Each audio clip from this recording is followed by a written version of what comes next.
to That's a Tap. I'm CT with DJ, your brothers from That's a Tap, on this Easter weekend. So happy Easter to everyone out here, DJ. How are we feeling? Well, feeling good, CT. Happy Easter to all our viewers. Massive card, like it's like the biggest Easter egg that we could have asked is right at the center of Easter Day for us in Australia, down under. We've got two look a great card, great matchup in Miami. A card full of great fighters. So man, I'm looking forward to it. I'm looking forward to it. Just managed to catch the presser. It was quite hectic as well. Yeah, did you get a chance to look at the a press conference? Yeah, absolutely. Can't wait to talk about it with Yep. you. Some takeaways that I feel is interesting. Um, Mm-hmm. what Let me ask you though first. What stood out to you this huge card, this press conference? But also letting everyone know we'll be dropping part two of this preview later today. We'll be talking about the main event in this part one. DJ, what stood out to you from this press conference? Man, like you're absolutely right. So for me, there was a lot of takeaways from the press conference. Obviously, they had the whole main card up there, which is always an indication that the card is quite good. The money you're paying for your pay per view is going to be worth it. If you got the whole card in there. All sorts of fights, top to bottom in that main card. Obviously, the Mm, crown jewel of this card is the main event. An amazing rivalry. There's a lot of, not very often do we see a fight at 3-0 down, but yet there's a lot of excitement and a lot of intrigue in this matchup, in this fight. And we got Miami's own George Masvidal. He's generally a superstar all around the world, but you put him in Miami where he's from, right? And let's not forget, he's fighting another guy who is also from Florida, but originally from Brazil. But we saw the pop he got, so I think there's some key takeaways in terms of how the fighters presented themselves, what we can anticipate and expect. So yeah, I guess for me, some one of the main things that I noticed was how dialed in Israel Adesanya was. He was completely dialed in. Obviously, he's known for his style, right? Not just inside the cage, but outside as well. And then we saw him, styling, obviously, giving ode to a cultural background, and obviously, coming in a cultural attire. But he had some interesting gimmicks in there as well with the dog leash on his neck. What we used to seeing from Adesanya. On the other end, we saw Alex Pereira like in a purple suit, like we're accustomed to seeing that on the Joker, right?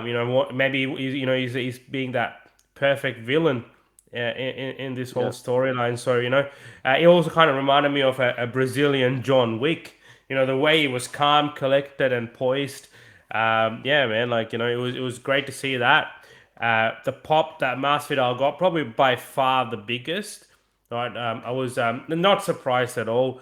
While Burns was from Florida, we did see some boos coming his way. Obviously, they're fighting. Whenever you're fighting George Masvidal in Miami, I guess you got to expect that. There's going to be a lot of fireworks outside of that fight as well, because I would like to think Colby Covington's going to be in the arena because he's also from Miami, right? And he claims Oh, that he's the king of Miami. We've heard Leon Edwards say, "Hey, I want to be there for cage time," so he's most likely going to be there. So look, expect some fireworks outside the cage as well in that welterweight scene. Looks like in this card, welterweights where all the drama's going on, man. Like we obviously had the Holland Masvidal beef. We'll talk about that in our next episode. But obviously they were also on stage. Uh, did you find it odd though? Like I found this very odd where Dana White was interfering a lot in the progress of the press conference, and then any time there was a question asked outside of this card, he seemed to jump in between and try and diffuse it and sort of null that question. We also saw there were questions uh, asked from Masvidal and Kevin Holland as well about the altercation they had. And Dana White was very quick to say, "Nah, don't answer that question. Yeah, no, we're not talking about that." yeah. What did you notice that? Yeah, 100%. Yeah, that's basically what stood out a lot. Um, Yeah. I think They obviously want this card. It's amazing. They want it to do really well, pay-per-view wise. And I think there was one question, like to your point about the WWE Yeah, partnership with Endeavor, yeah, and what that means. Which is fair enough. That's a yeah, good question. But I think he yeah, wants to answer that. Talk about that another time. But yeah, yeah, the altercation with Masvidal and yeah, Holland. I think they want all attention. With respect to Gilbert Burns, this is a big fight, and yeah. this beef between Holland and him is probably going to get squashed at a later time. Most likely, man. But I think it's just very unusual because we've never had that happen in the past. We've had things Yeah, like this happen. Questions get asked, right? But I can only pinpoint this to one, right? We all know Kevin Owens' personality. He never backs down from a fight, and he's known for his backstage altercations and getting it going down there. But it's maybe they wanted to avoid something that happened in that card between the Diaz Chimaev card, the original Chimaev Diaz card. Remember that there was a whole yeah, altercation, and Kevin Holland was in the center of it too. So I think maybe Dana White's wanting to avoid all that, and he's just trying to diffuse it to the best of his ability. Because the more you talk about it, I reckon the more the back and forth happens. They were yeah, about to get true. started, but I wish he didn't, because I mean that's what makes these press conferences exciting, right? You need a little bit of that back and forth. Um, there was a lot of Yeah, mutual respect as well. We saw that. I mean, both both Adesanya and Pereira were talking about how the other person's a great fighter, great warrior, well rounded, or they were talking about Adesanya was talking about Pereira's fighting spirit and recovery, and they were giving so showing that respect, right? yeah, Which shows how serious they've taken this matchup.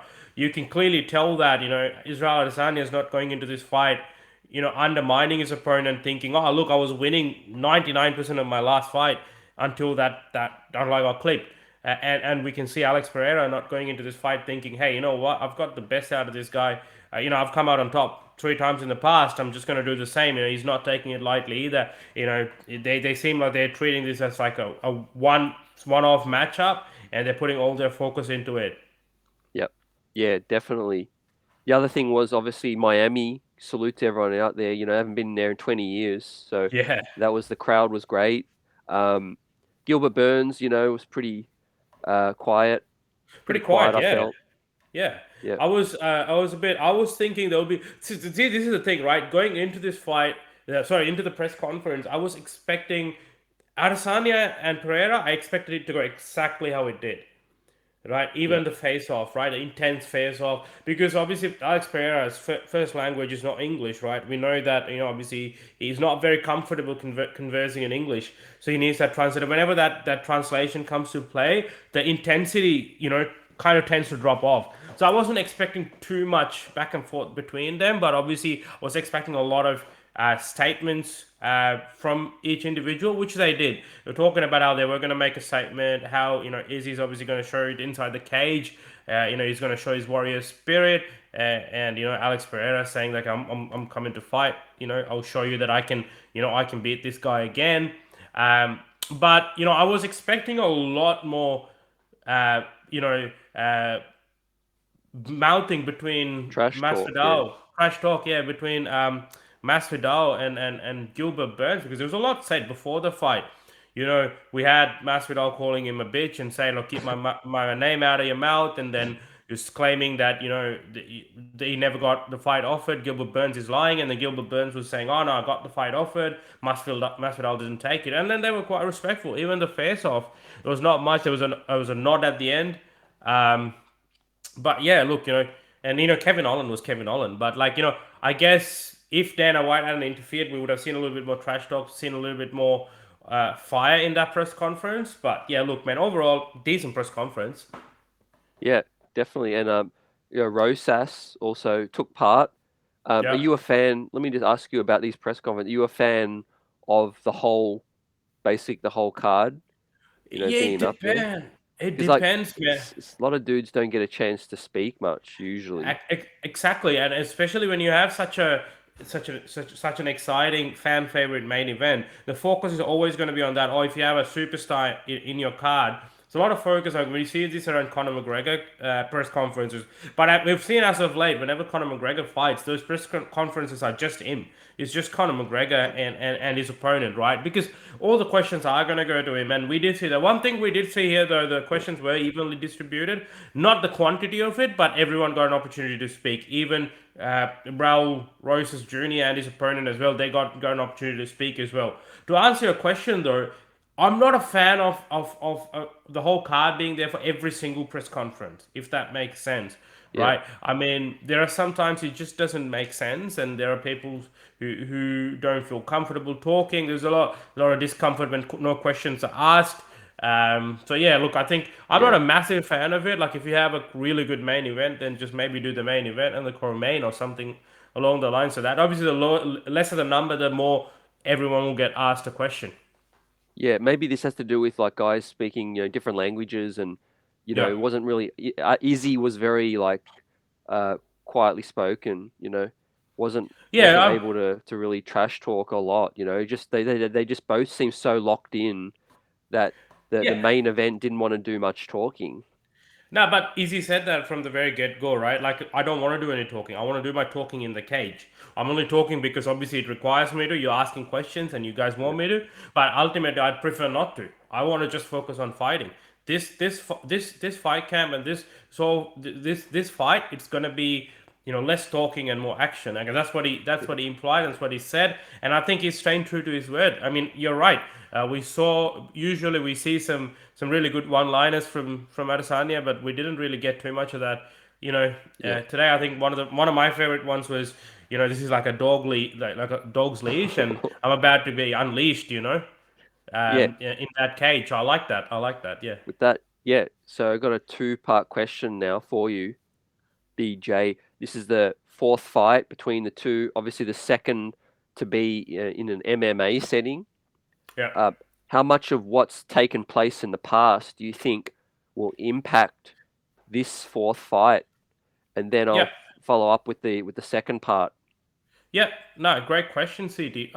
Look, if the short answer to that is, will the past previous fights impact both the fighters? Absolutely, it will, right? Because they have happened. They have set a trend. There has been a trend. We've seen things, right? They've had a good look at each other in multiple settings, right? From the very beginning of their careers to now in the UFC. We've had the first kickboxing bout, the second one, and then the first MMA bout inside the UFC cage. So the both fighters have seen each other, and they've seen the ins and outs, seen how they adjust to as the fight progresses, so they know more about each other. Whenever you're fighting Mm, someone the fourth time, right, you tend to know a lot more about each other, which makes you want to need to evolve a lot more, right? So the fourth fight is going, as a result of that, we're going to get the best version of both of these guys, right? Because both of them know that the other person knows them well, so they want to bring something that they've not seen, and then also, like, there's a lot of talk about, okay, well, Israel Adesanya has lost 3 times, so like that's definitely going to play a part in his mind. Yes, but not to the extent of what people believe in. Because yeah, Alex Pereira is going to understand as well. Hey, I wasn't winning the first fight in that kickboxing, right? No, sorry, the first fight was a very close fight. Could have gone either way. Well, a wide majority thought that Israel Adesanya won that fight. The second fight, Israel Adesanya was winning until I clipped him. Like, he's probably gonna know this. I mean, they break down fights, they watch their fights, so they probably understand it. They're fighters, so they understand this. Third fight, same thing. Israel Adesanya had won 3 rounds out of the 4 that had been completed, and was, you know almost neck and neck with the in the fifth round. If it had gone to a decision, he would have easily won, but obviously he got clipped. So Alex Pereira knows that too. But then again, for Israel Adesanya as well, it's gonna be in his mind. Like, I mean, no matter what I do, this guy seems to edge me out. No matter how good I am, this guy seems to edge me out. On paper, I'm the better fighter. The odd makers know that. Like, he's the favorite in this fight. 4 fights later. Do you know what I mean? So, yeah, so usually when we get to a fourth fight, we tend to know, okay, who has the edge, right? I mean, we kind of saw that with the Figueiredo Moreno fight. While they were really, really good and very close in terms of skills, right? We always saw that Moreno was all kind of had that edge, right? Even in the fight that Figueiredo won, right, by decision, Moreno still, it was a close fight again, right? and then we saw what happened. But in this instance, it's so hard to say. Even though Alex Pereira has won 3 fights, it's really hard to pick a winner because of how they Mm. match up. It's a kickboxing fight, right? Like, sorry, they're both kickboxers. Yep. Adesanya is more accustomed to the MMA scene as opposed to Alex Yep. Pereira. But naturally, the instincts kick in, right? You tend to go to what you know. When you're tired, when your muscles are requiring oxygen, you've got a killer in front of you, and it applies to both parties. You tend to like fall back to your bread and butter, right? Yeah. So Definitely. yeah, And now, yeah, great analysis. And the second part of my question would be, you know, based on those previous fights. Now, if you were, and one fighter at a time, if you were Izzy going into this fight, what would you try to do different or try to get that edge back, that advantage? And then if you were Alex, what would you maintain or change to maybe try to throw a curveball man, you at put me on Izzy? the spot there. You put me on the spot there. It's a tough question. Yeah. I Just based guess on like what you see. yeah, I mean, look, it goes without saying. We saw Adesanya had a lot of success on the ground as well. As we know, they're both strikers, kickboxers. So, the grappling department or the wrestling department is a new discipline. Not a new discipline. Not as they're not as familiar with that as um, kickboxing or striking. But obviously, when you purely look at grappling and both their skill sets, you would give the edge to Adesanya because of how long he's done this. That is MMA, right? And he's fought grapplers before, and he's been able to hold his own. So, and Yeah, uh, he's obviously been training that aspect of mixed martial arts as well. So if I was Israel Adesanya, or technically what I would be saying is like I was doing well in all these fights. I just need to continue to do that, but I need to be very aware, right? And don't be a stationary target. And hey, here's the most important part: Israel Adesanya needs to consider that cage, right, mm, as lava, man. He needs to avoid the back of that cage. He needs to avoid being backed into the cage because yeah, whenever Alex Pereira has him cornered, that's when he seems to tend to pose the most amount of threat. Which Adesanya was doing really well. He was not being a stationary target. He was moving a lot. But whenever he found himself against the cage, Alex Pereira moved in. Look, and also not to mention in that last round, he came knowing I need to finish this guy, and then he yeah, emptied his gas tank. So tend on that. Like I reckon let Alex Pereira carry your weight more, put more pressure, right? Pressure Alex Pereira more, right? Um, and try and get him tired. We saw that because he does do a big weight cut. That's going to play a big part yeah, in fitness, right? yeah, So get him against the cage, get him to carry your weight. You know what I mean? Like grind him out, like and this is me. If it's Israel Adesanya, like I would like to do these things, right? Uh, and probably get that win. Get him tired, get that win, and then mix it in with your striking, and be able to get the job done. With Alex Pereira, is the thing is like I think the main thing is to not get tired. That I guess that's going to be a big factor, right? I think he's got a good chin, right? They yeah, both do. He's got a good chin. Obviously, he's a kickboxer. His defensive work is really good. We'd like to see how much his grappling holds up, right? We did see him get taken down in the last fight. He had his own takedown, but he also got taken down. He's been working with Glover Teixeira, who's a very is an accomplished jiu-jitsu practitioner. So we would let's see how much that's influenced him, how much he's worked on that, right? But it's also like a camp is not enough to learn a yeah, particular area of mixed martial arts in its entirety, right? So yeah, yeah, and then obviously pressure a bit more as well. That's for Alex Pereira as well. Pressure a bit more. Don't let yourself get pressured, right? If you see your advantage is by backing your opponent to the cage, right? The way you're going to do it is by pressuring that person. We did see Alex Pereira was not as pressuring in the last fight. Now, part of that I felt was owed to his fitness, and I think he was not. When I say fitness, he got tired. right? And that's part of the price you pay for like having such a big weight cut. Whereas we know Yep. that Israel Adesanya doesn't have such a big weight cut, right? So that's definitely Yep. one of the advantages Israel Adesanya holds. So yeah, those are things that we'll be careful for. And knowing that for Alex Pereira, knowing oh, I do have that ultimate equalizer, right? I need to find the right moment to land it. That's it, right? Yep. Yep. So yeah, Yep. No, great. Yeah, that's excellent. What you broke down. For me, this has a trilogy written all over it. Because yeah, you have to think Adesanya bounces back if he wins. That it goes to a trilogy. I think to settle it. yeah, And like I do think Adesanya just looks so focused. My original prediction was Pereira wins it again, but yeah, after today, I've actually yeah. changed my You going with my Adesanya? thoughts. Yeah, and I Yeah, think again trilogy. It'll go yeah. Adesanya, and then it'll be another blockbuster 3 fight. Yeah, no, I agree with your prediction. Like, I'm gonna go with Adesanya as well, man. Like, Oh I never want to count him out, man. He's too skilled. He's really good, right?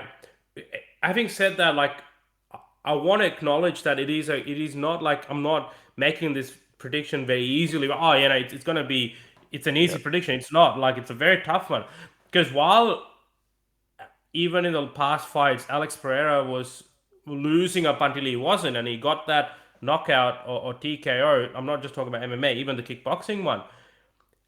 Especially the let's just talk about the MMA one, right? Like the first fight they had in Madison Square Garden, inside that cage. While Adesanya was winning, it was by no means like a shutout domination, right? Those rounds, Adesanya was definitely clearly pocketing the rounds, but there was still like very competitive rounds. That's what I'd like to say, competitive rounds. So it's not an easy yeah, prediction to say, oh yeah, Israel Adesanya is going to win. But look, man, like he's on paper, he's the he's the more skilled opponent, and I think he's coming in with a vengeance. He's got a point to prove. He's putting a lot of pressure on himself, and we know this. We know when he puts pressure on himself, when he's backed in a corner, we know we get the best Israel Adesanya, and I think we are. We are going to get that, and I think he's going to get the job done. And to your yeah, point about the trilogy, it'll all come down to how it happens, right? Like if Adesanya is able to get an emphatic knockout, let's just say, if he's able to like clean him out in a couple of rounds, I don't think we get the third fight, not immediately at least,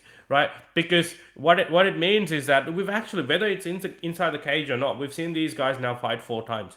Let's take a break and we'll revisit it, right?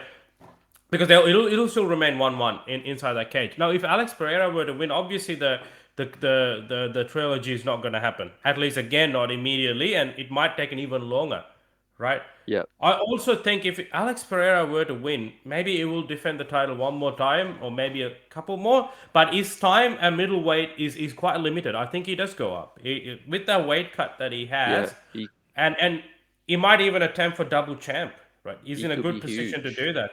Yeah, Yeah. with his size. I think Robbie Whittaker would definitely be someone he would face before going up. I want He to see that fight, man. seems to have referenced him a few times. You know, respects him. Yeah, a lot of respect shown in the media days. Sorry, in the media day for the event. Now we also saw Rob Whittaker also saying like, "Hey, I think I'm next for that fight." Seems like there's been some indication from the UFC that hey, you're getting the winner, right? Man, that's Yeah, great, right?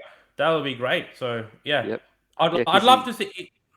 he hasn't fought anyone really. So it looks like Yeah, they're keeping him, and they're waiting for the result, and then yeah. bang, they can announce it maybe at the post, or it's probably scripted where they'll do the call out. You know, Could Whitaker be. might even be in the crowd. I don't think I think I saw him No, on his social media. He's still here in Australia, so I don't think he'll okay, go. But yeah, look, I think if Pereira wins, without a doubt, Whittaker's next, yeah, right? If Adesanya wins, like, how do you make that? I mean, he's still, he went out and shut out Marvin Vittori. He earned a lot of good grace, with wading through all that drama with Paulo Costa. He was meant to fight in Perth. He missed that opportunity. So we see that whenever the guys show their support to the UFC supports them back. Colby Covington, a perfect example. So yeah, maybe they can make that work. So yeah, yeah. And with that, I've got another question for you. what's the Then, if question? Whitaker's not traveling, who DJ is the backup fighter for this fight? Because there's always a secret backup. There has to Is be a there? backup. That is true, actually. I don't know. Like, there's nothing's been leaked. I mean, they've been pretty good at keeping it a secret. Like last time, we didn't know Colby Covington was a backup fighter until he actually weighed in. Um, Yeah. I, I mean, I can guarantee you Whittaker hasn't left the country. You never know, but um, if he's not the backup fighter, He looks especially if in he's shape. He's been training a lot. I've seen a yeah, lot yeah, of yeah, he like has camp been. sort of like images. Yeah, that's true. That's true. I mean, he was training for Yeah. Costa as well. Then he's spoken about wanting to stay ready. I don't know. It's If a you good were the question. I know guy that. doing it, who would you have as a backup then? I mean, there is another middleweight fight in the card, right? There Or is Chris Kurt. do you think because this card is so stacked that they'll be okay with just bumping Masvidal to the main event and forgetting about a backup? I mean, they can do that with Masvidal's star power. They can do that. I mean, Masvidal has Yeah. always headline card, so this is like I think after a long time he's being a core main. But having said that, you got Chris Curtis and Kelvin Gastelum in the prelims as well, who's it's a middleweight bout. Chris Curtis has had some wins, so maybe he could be. I don't know. I would like to. I want to say Sean Strickland, but having seen him, like he seems kind of out of middleweight shape. So maybe he's not ready. Hey, they could they could get the ever faithful Kevin Holland. Hey, jump up to middleweight, man. Let's go. you know. Um, but yeah, I don't know. It's a good question, and the honest answer is I don't know. Like I think it makes sense to be Whitaker because I mean he's next. But yeah. You know, when we might find out, when like we did last time, when they do the weigh Oh, in, they're on their way, and so Paulo Costas there. Who knows? someone Do you just know what I comes mean? out. Imagine that.